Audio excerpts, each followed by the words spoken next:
Bonjour à tous, bienvenue dans le live TV Finance, ravi de vous retrouver comme chaque jour pour une nouvelle édition. Et en ce mardi 7 mai, regardons un petit peu le programme.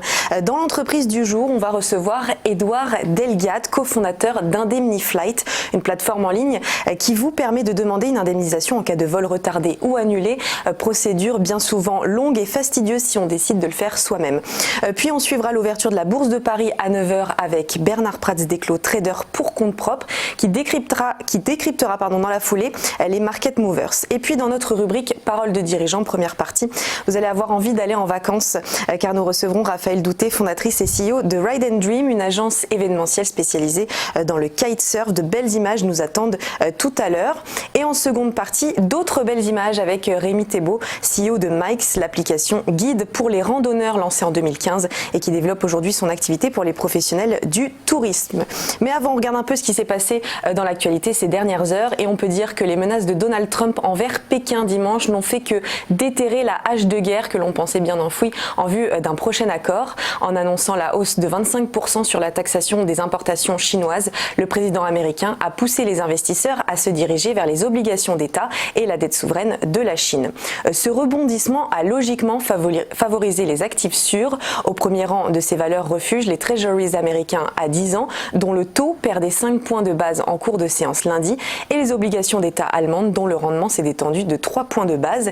Même la dette souveraine chinoise, je vous le disais, a bénéficié de ce regain d'appétit.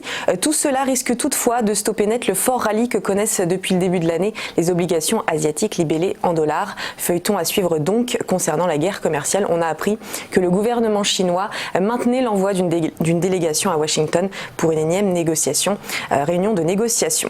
Suite à un rapport alarmant sur l'état de la biodiversité de la planète publié hier par un groupe d'experts de l'ONU, Emmanuel Macron a annoncé une série de mesures pour sauvegarder la possibilité même d'avoir une terre habitable.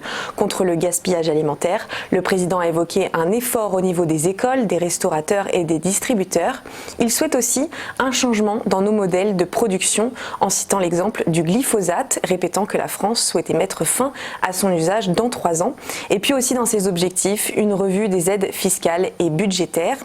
Invité sur RTL hier, Nicolas Hulot a affirmé à ce sujet que nous étions déjà dans le scénario du pire et qu'il faudrait qu'en France il y ait une forme d'union nationale sacrée car c'est l'avenir de l'humanité qui est en jeu. Enfin, la nouvelle n'a pas pu vous échapper hier en fin d'après-midi, la naissance du premier enfant du prince Harry et de Meghan Markle. Alors parmi les Britanniques qui se réjouissent, il y a les économistes, et oui, car la naissance d'un bébé royal a de nombreux impacts sur l'économie à court terme, à commencer par la fréquentation des restaurants et des bars pour célébrer cette nouvelle, de nombreux objets dérivés aussi, surtout quand on apprendra le prénom du bébé, et évidemment un boost du tourisme. Alors plus inattendu par contre, selon des experts, les ventes de vêtements et de produits pour enfants augmenteront également de 1,47 milliard de dollars sur 2 ans. En tout cas, les retombées positives pourraient aller cette fois au-delà du Royaume-Uni en raison de la notoriété de Meghan Markle aux États-Unis.